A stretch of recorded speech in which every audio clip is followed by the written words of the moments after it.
ujung hadis dikatakan yatruku ta'amahu wa syarabahu min ajlillah, ya. Di hadis ini, hadis qudsi ternyata, yatruku ta'amahu wa syarabahu li ajli.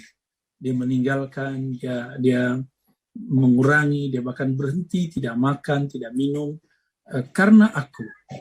Jadi orang ini dipuji bukan karena diet, bukan karena pengen sakti, bukan karena ada hajat lalu dia puasa, bukan karena ada keinginan-keinginan, tapi li ajli, karena aku, ya.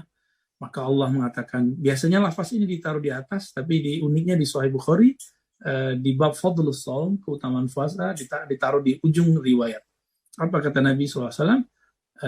Allah berfirman, as-siyamu li, puasa itu adalah mahar cinta untukku, wa ana ajzi bih, maka aku akan langsung membalasnya. Wal hasanatu bi asyri amsalha, dan satu kebaikan dilipat gandakan menjadi 10 kali. Sahabat-sahabat yang melakukan Allah, maka apabila kita hendak mengerti hakikat puasa, sehingga dengan hakikat itulah kita mempersembahkannya kepada Allah, kita harus memahami hadis ini. Sebelum masuk ke hadis kedua, kita coba ambil poin yang pertama, bahwa puasa itu adalah tameng. Tameng ini kemudian melahirkan sikap netral, tidak gampang tersinggung. Bahkan ketika ada orang yang syatamahu aw qatalahu, ada orang yang mencaci maki, baik verbal atau di sosial media, dia tidak membalas sama sekali. Apa buahnya? Di sisi Allah, orang ini dianggap harum. Kita nyaman dengan orang harum itu membuat kita nyaman duduk dengannya, nyaman berbicara dengannya. Dan orang-orang inilah indikator bahwa orang ini pribadinya pribadi shaim, pribadi orang berpuasa, kita nyaman berbicara dengannya. Dan yang berikutnya adalah Nabi mengatakan puasa itu langsung Allah yang membalasnya. Inilah yang disebut dengan samadaniyah. Jadi puasa itu membuat ada hubungan batin antara seorang hamba, meskipun yang nggak makan zahirnya, tapi yang langsung berkaitan adalah batinnya. Ada rumusan di situ, semakin manusia mengurangi porsi lahiriahnya, maka Allah akan meningkatkan sisi batiniahnya. Ini yang paling penting. Ya. Lalu kemudian Nabi SAW berbicara mengenai rahasia lain dari puasa, bahwa fitnatul rajul fi ahlihi wa malihi wa jarihi tukaffiru as-shalah wa siyam wa sadaqah. Ternyata puasa itu dapat menjadi kafarah, penghapus daripada kekurangan-kekurangan kita yang barangkali itu terjadi di hari-hari kita, ya. Dan yang paling penting hadis yang ketiga yang mau saya bacakan, inna fil jannati baban yuqalu lahu rayyan. Sesungguhnya di surga itu ada satu pintu. Jadi pintu surga itu banyak, ada 8 dan pintunya besar-besar. Dalam pintu itu ada pintu lagi, barangkali gitu. Yuqalu lahu rayyan. Yuqalu lahu rayyan, yang disebut dengan rayyan. Apa arti rayyan? Rayyan berarti pintu kesegaran. Pintu yang penuh kesegaran. Ya. Yadkhulu minhas shaimun. Yang masuk ke dalamnya hanyalah orang-orang yang berpuasa. Jadi hari kiamat yang masuk ke situ cuma orang-orang yang berpuasa. Ya. La yadkhul minhu ahadun ghairuhum. Tidak ada satupun orang, siapapun golongannya, yang masuk kecuali as-shaimun, orang-orang berpuasa. Puasa yang mana? Karena ini berkaitan dengan yang tadi, itu puasanya yang sudah sampai menahan dirinya daripada emosi, tidak hanya sekedar puasa lapar. Kalau puasa lapar mungkin di luar sana ada orang diet, ada orang yang puasa-puasa untuk kesaktian, kanuragan, ada orang yang puasa sekedar nazar, tapi belum tentu karena Allah Subhanahu wa taala, ya. Fa idza dakhalu ughliqa falam yadkhul minhu ahad. Apabila mereka masuk, maka ditutuplah pintu itu sehingga tidak ada satupun lagi yang memasukinya. Dan hadis terakhir yang mau saya bacakan, ini hadis yang sudah standar tapi penting sekali. Ada di Sahih Bukhari, ada di Sahih Muslim. Idza jaa Ramadan, ini dua versi. Futihat abwabur rahmah. Jika bulan Ramadan datang, maka dibukakanlah pintu rahmat. Ya. Wa sulsilati syayatin, lalu dibelenggulah syaitan. Di hadis yang versi yang lain di Bukhari Muslim juga, idza jaa Ramadan futihat abwabul jannah. Apabila Ramadan telah datang, maka pintu surga dibuka. Apa maknanya? Tadi pintu rahmat, sekarang pintu surga. Maknanya sederhana sekali, teman-teman, bahwa surga itu adalah rahmatullah. Surga itu adalah tempat Allah menuangkan, melimpahkan rahmatnya kepada umat manusia. Nah, dalam hal ini, Nabi mengatakan, idza jaa Ramadan, jika Ramadan datang, maka semua pintu surga itu dibuka. Pintu surga akan mengeluarkan bau semerbak harumnya. Harumnya ini akan sampai hinggap di tubuh orang-orang yang berpuasa, di hati orang-orang yang berpuasa, di jiwa orang-orang yang berpuasa. Nah, dengan mereka lah kemudian puasa itu kemudian menjadi asik, menjadi meriah dan lain sebagainya. Yang mana ahli surga pun belum berpuasa. Misalnya ada bidadari, mereka tidak berpuasa.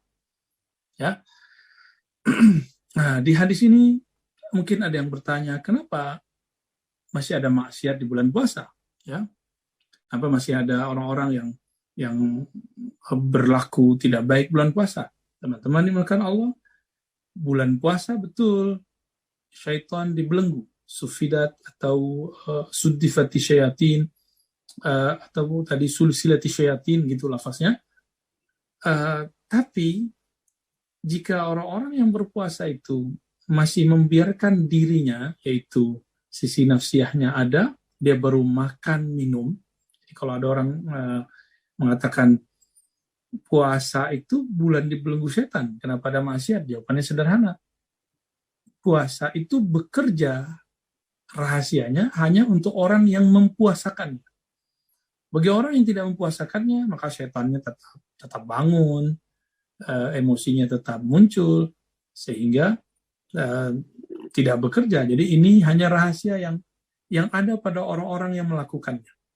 Ya, jadi manusia tanpa ada setan pun akan menjadi nakal. Manusia tanpa ada setan pun akan menjadi jahat karena dia mempunyai sisi nafsiyah. Saya sering membahas ini di luar sana bahwa dalam diri manusia ada beberapa kekuatan, ya, potensi. Pertama, potensi hewan ternak disebut bahimia. Yang ketiga, sibaiyah, yaitu potensi untuk bersikap buas. Kalau ternak itu dia akan berebut di dunia masalah urusan makan. Coba lihat orang-orang banyak bertengkar urusan makan. Mulai dari politik skala kecil di gang sampai politik level dunia. Itu masalah makan. Dan yang kedua, masalah imateri. Tadi materi, sekarang imateri. Ingin berkuasa, ingin menguasai. Mulai dari gang kecil, mulai dari blok-blok kecil, orang-orang ingin menunjukkan siapa dirinya, sampai kepada RT, RW, sampai kepada provinsi, bahkan negara, bahkan dunia. Semuanya ingin menunjuki bahwa dirinya berkuasa. Negara adidaya, orang yang tak terkalahkan. Semuanya sama. Ya, diri yang begini itulah yang akan dirawat, akan dilatih dengan berpuasa. Jadi seandainya bulan puasa datang, Ramadan datang, dia tidak mengambil latihan ini fasilitas dari Allah, maka dia selama-lamanya akan tetap mempunyai karakter hewan ternak tadi, selama-lamanya akan mempunyai karakter hewan buas tadi. Dan ada yang ketiga, karakter syaitaniah, karakter setan yang suka menipu. Nah, mumpung lagi nggak ada orang nih, makan aja gitu. Itu sudah menipu orang lain. Dia kira Allah tidak melihat. Maka ada 3 karakter yang akan dibersihkan. Itulah persembahan Ramadan yang terbaik menurut pandangan saya selama ini. Inilah yang dijelaskan oleh Imam Al-Ghazali dalam Ihya Ulumuddin. Ini juga yang dijelaskan oleh Syekh Abdul Qadir Jilani. Inilah yang dimaksud oleh baginda Nabi Muhammad SAW. Barulah kemudian Nabi berbicara tentang malam Ramadan. Ya, barangkali hadis-hadis tentang malam Ramadan kita dengar langsung saja dari para ustadz-ustadz nanti di waktu tarawih. Ya, ala kulli hal, teman-teman yang bukan Allah, ada beberapa poin penting di situ. Di hadis yang terakhir saya baca bahwa ternyata masing-masing amal itu mempunyai pintu khusus surga. Dalam hadis Bukhari dikatakan ada orang yang dipanggil dari pintu sholat, pintu jihad, pintu sedekah. Tapi pintu puasa ini mempunyai nama khusus, yaitu Ar-Rayyan. Di saat itu Sayyidina Abu Bakar jika pernah Ukasyah meminta agar didoakan masuk surga tanpa hisab dan azab, Abu Bakar lain ceritanya. Ketika Nabi mengatakan ada pintu-pintu amal, apa jawaban Abu Bakar? Wahai Rasulullah, mungkinkah? Abu Bakar ini malu meminta, tapi dia cukup bertanya. Pertanyaannya adalah meminta. Wahai Rasulullah, mungkinkah seseorang dipanggil dari semua pintu? Apa jawaban beliau? Ya, saya doakan engkau wahai Abu Bakar, bagian dari mereka. Coba perhatikan, Abu Bakar adalah orang yang paling banyak berjasa untuk perjuangan Nabi. Tapi sampai akhir hayatnya, beliau tidak pernah kemudian menuntut apapun dari Nabi. Cuma bertanya, wahai Rasulullah, mungkinkah ada orang yang dipanggil dari semua pintu? Lain dengan Ukasyah langsung meminta. Lain dengan sahabat lain langsung meminta. Inilah bedanya orang-orang yang dekat dan mengerti siapa Rasulullah. Dia sungkan yang luar biasa kepada Rasulullah. Dia betul-betul menghargai, hormat kepada Rasulullah. Kita jika sangat takzim dengan seseorang, sangat hormat dengan seseorang, kita pun tidak akan berani meminta banyak. Inilah rahasia puasanya Abu Bakar. Inilah rahasia saum daripada khalifah pertama dalam Islam, Sayyidina Abu Bakar Siddiq radhiyallahu taala anhu.